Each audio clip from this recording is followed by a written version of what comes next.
Hello, dear ladies. First, I would like to congratulate the organizers for such a wonderful, important and necessary initiative. And I would like to thank them for having invited me. I'm very pleased to be able to talk to you today. So for those who don't know me, I'm Claudia Fritz. I'm a researcher based in Paris at Sorbonne University. And I've been working in musical acoustics since my PhD in 2001. So that's, 20 years ago. And started working on the clarinet and then went into violin acoustics with my postdoc in Cambridge in 2005. That's where I met Fantao, Joseph Curtin, Sam Sigmuntovich, George Stopani, and so all men, but nevertheless a bunch of nice people who have been very influential in my research, and actually much more than what I think I could have predicted when I met them.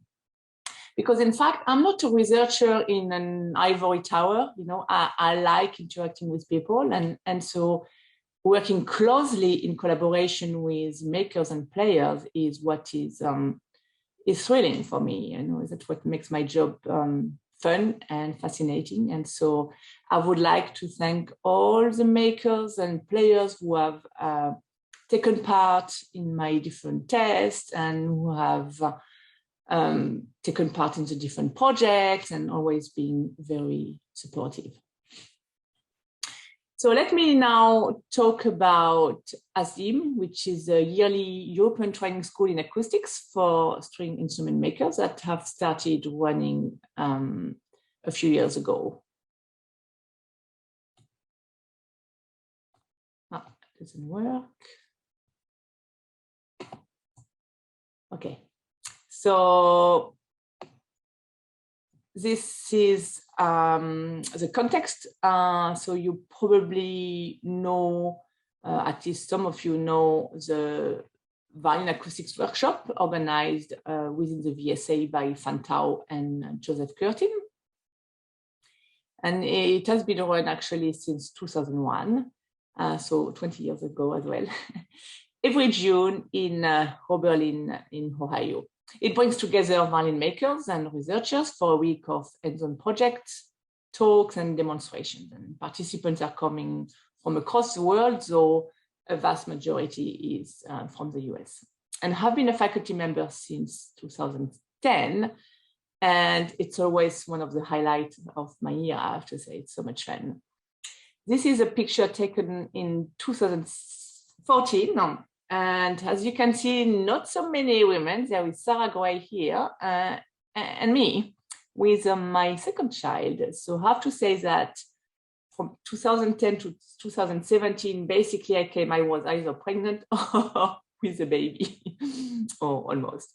Yes, so I'm mentioning this because I think quite a few of you have faced that problem as well. You know, what do you do when you have small children, and especially when you are breastfeeding, because I breastfed my children for quite a while. And so very well, I just took them around. So each of them came to the acoustics workshop. Sidwan even got a very nice diploma, the first one. And yes, and well, I was just relaxed about it. And I think I can admire the bunch of open-minded guys on this picture who've been not at all shocked that I was just running the workshop while breastfeeding at the same time. So this is for the US. Now in France, there is what is called Journée Facture Instrumentale et Science, in other words, Days of Instrument Making and Science, which are organized by ITEM. So ITEM is an instrument making school, European instrument making school based in Le Mans, where you can learn how to make woodwinds and pianos and accordions, guitars, but not violin making, because this is done in Mirecourt. So these days consisted in one day of lectures, often followed by one day of demos and very small hands-on projects.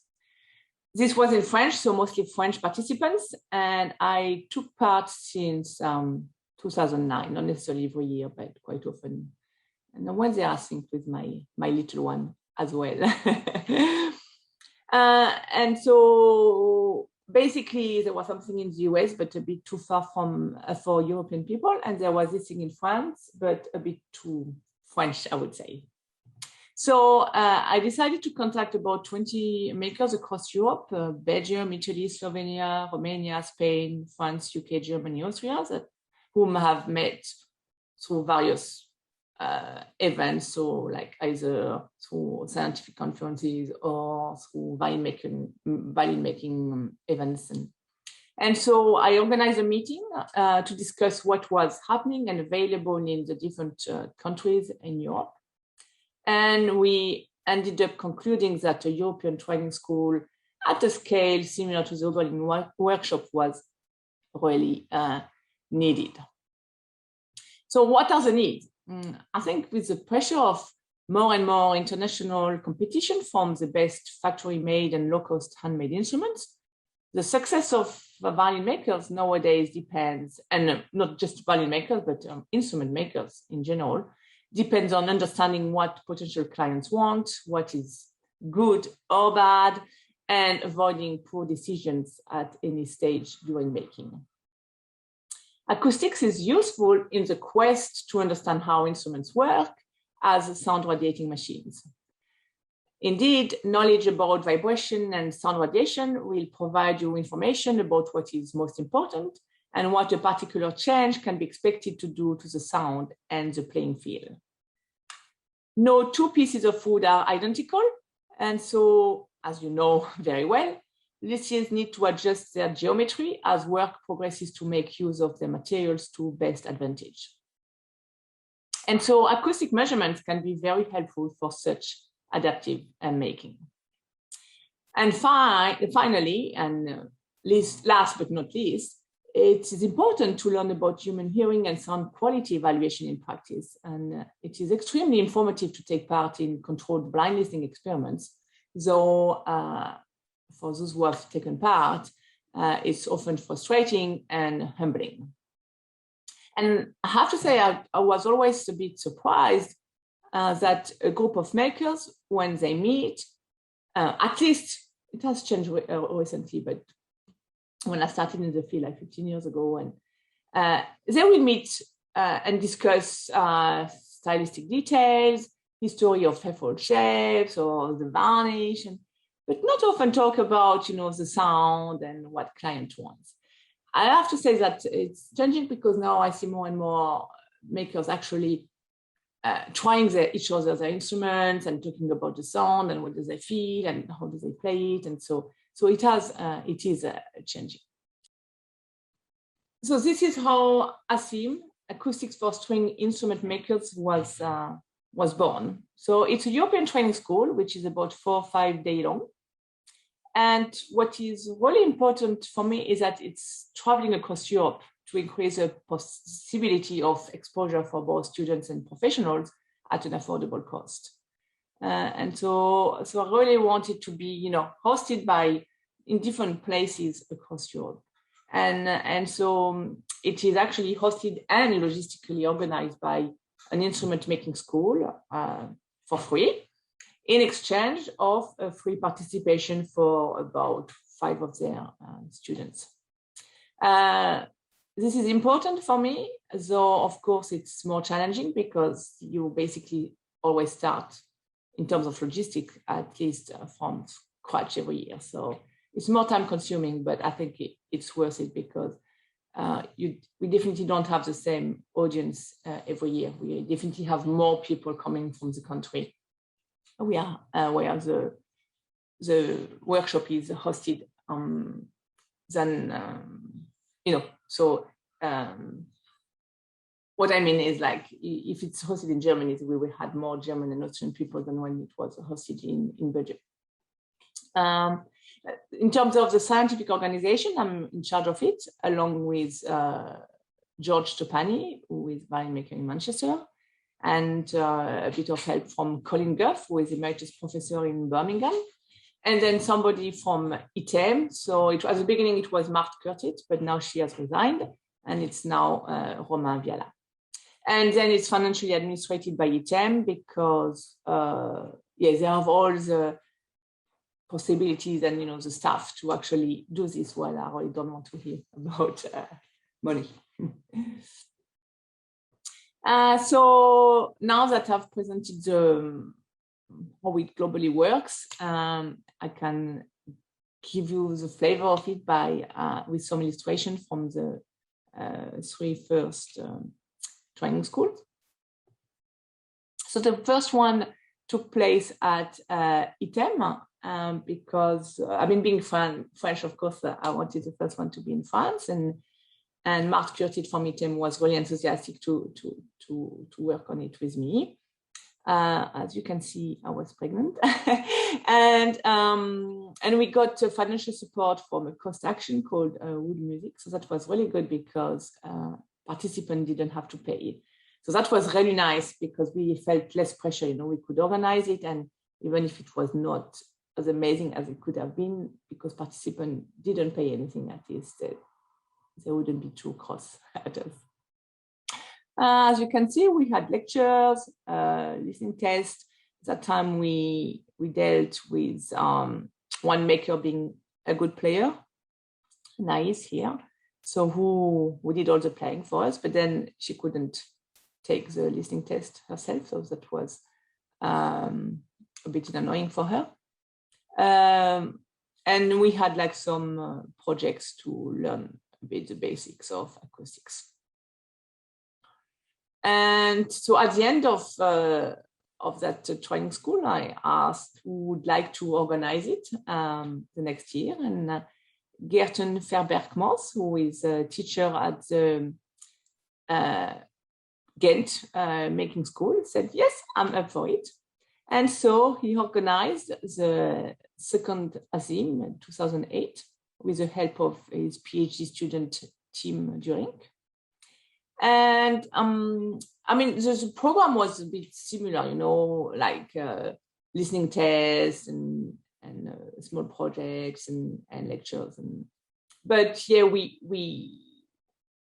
got we improved thanks to the first edition. So I think the projects were a bit more better designed, and people had a bit more opportunities to really do stuff on their own. And then for the listening test, we hired professional players, so we could have like proper listening tests with everybody involved in the training school who could attend. And the last one was in Mittenwald, and so that was by far the best because we built, on the knowledge and experience. And so something which was really missing in the first edition was like workbench, because you are violin makers or instrument makers and guitar makers, and so you really want to work with your hands, and that's normal. And so we designed projects which involved some bench work. So this time we really designed projects which were relevant for instrument makers. And so a typical day would involve maybe a couple of lectures, then a listening test where we compared instruments, or we would try to detect a small change. And I can tell you that this is really it's a great educational tool, because I was a bit shocked to see that at the beginning, some of the students from the school, for example, they wouldn't hear anything. We put 2 grams on the bridge, and so it's quite a lot. It's like a mute, and then some people didn't hear it. And then the more we did a bit every day, then they could really improve. So that was really useful. And then we did practical sessions in small group around a few given projects. So basically, these projects that always involved, listening, playing an instrument, agreeing on what needed to be modified or what the group wanted to modify, depending on what they wanted to study. And then taking some measurements of the instruments before any change. Then working on the instrument, here they were working on some bridges, fitting a new bridge, trying different adjustments, or fitting a new tailpiece, or changing the sound post, and then doing some new measurements to be able to compare the changes, and then do another playing and listening test. And at the end, people were asked to, the participants, of each project were asked to present. So basically they were asked to present what they would do in their project at the beginning of the work of the training school. And then they had to give a final report about what they have learned and what they have done. And here you can see the two ladies talking about bridges, which they have been changing, removing some wood from different parts of the bridge. Here you can see that there are quite a few ladies involved, and so I would like to comment on this. When I ask people to present, how can you present your project at the beginning or make a report at the end? It's often common that the people in the group, so I made sure that the groups were mixed, so there were women and men within each project, and they would start discussing, no, it's you. And when this happens, it's always almost 99% of the time where it's actually a man who finally talks. So this time I didn't ask who would like to talk. I actually pointed and I made sure that I was a woman who started first. And I think that was really good. And actually they came to see me to say they really liked it. I said, oh, often, they're okay, no, it's okay, it's up to you. Okay, no, after you. And then they don't talk in the end or talk less. So that was really good.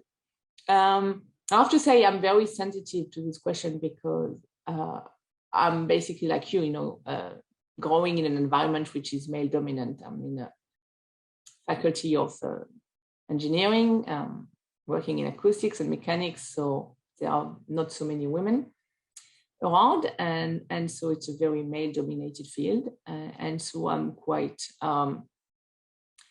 involved at work to about the place of women in science and how they should be equally treated, and all the problem with harassment as well, and how they should be evaluated, considering that we behave differently, we have maternity leave, we do usually more collective works, and plenty of things. So, so I'm very sensitive to that question, and I can see that we share quite a lot of common things here. I can see as well that often when a study is run by a woman, the woman doesn't really appear. And I thought it was the same for you. I read an article about about a violin making event, and all the men were cited with their names, and for the women it was like 3 young ladies coming from there and there, and I was like crossed. I said, no, that can't be, and so I couldn't contact the person who wrote the article, but I contacted somebody who had proofed it, and he said he felt really confused and a bit embarrassed, because he said he checked the article and he didn't notice it. And I think so it's important that people are aware, because not necessarily done with bad intention, but in the end it's bad for us women. So we need to fight to be visible with our names, and not just a young lady. Especially usually at the same age, you wouldn't say a young man anymore. So it's nice to feel young, of course, but it can be bad professionally. Okay, back to the workshop, to this training school. So in addition to have like better, a better program, like with better designed projects, it was amazing because Mittenwald is an amazing school. So it's a beautiful location with, surrounded by mountains, and they have amazing facilities. anechoic chamber, so where we could perform acoustical measurements as well as listening tests. It was fun to try there, and a nice auditorium. So that was really brilliant, because I think we ended up with a very nice program where a good balance between listening test theory and a workbench and practical measurements, acoustical measurements, I mean, and in an amazing surrounding with nice facilities and a very nice bunch of people. So different from, you can see there are many more women than at the Oberlin workshop, at least on the picture I showed you before. And then, of course, so I should thank the local organizer, Richard Stelz, who is acoustics teacher there. And to finish with Mittenwald, we had social evenings as well, and because we should talk about the fun part as well, and because quite a lot is happening in the evenings. You know, we had informal discussions, we had concerts, preparation of the next day experiments, and of course, nice food and drinks. And that was even more special in Mittenwald because Richard was a chef in an earlier life. And so he had really amazing food, and that's part of the fun, you know, to live for a week, being all together and doing projects together. And so that was in 2019, and then COVID came, so the 2020 edition got cancelled, and then we didn't even try to run something in 2021. But I'm really eager to start organizing something for 2022. And so if any one of you would be interested to host it locally, or who knows a violin making or an instrument making school who would be willing to host it, please let me know. Maybe I should just, before I finish, I should mention as well that I'm often talking about violin making, because that's my main activities, working with violin makers. But, and so I'm kind of used to violin making all the time. But I have to say that first, I've done some other projects on the guitars, for example, one on the electric guitar, an archtop electric guitar, and one on steel string guitar. And we called this training school ASIM as Acoustic for String Instrument Makers, because we want everybody to be involved. So unfortunately, not so many other string instrument makers came along than violin makers, but we definitely had one who came the 3 times, and we learned a lot. And I hope that can expand in the future. But so everybody is welcome. And of course, if there are more guitar makers, for example, we could possibly do projects on guitar making and not just on violin making. So everybody is welcome, and I hope to see you at some point, for those who live in Europe, in one of the next training schools. I'm happy to answer all your questions, and thanks for your attention.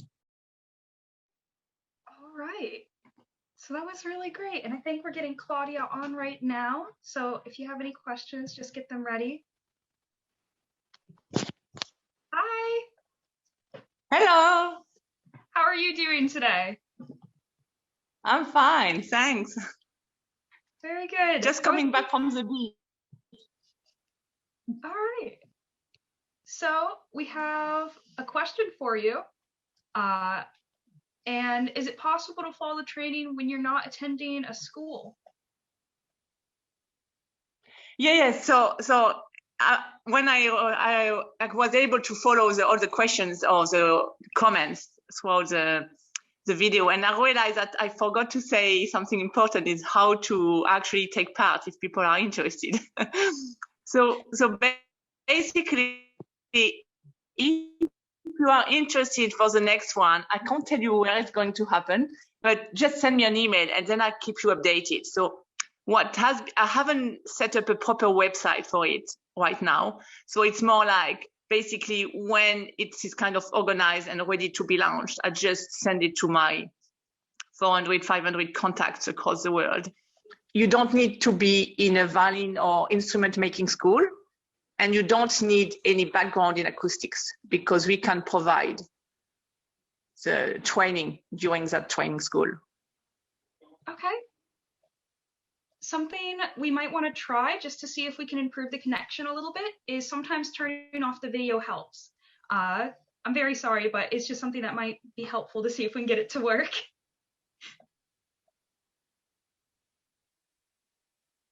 Okay, and let's test this. So one of the other questions is, Yes. what would it take to bring this amazing program to countries outside of Europe? Is it a matter of funding?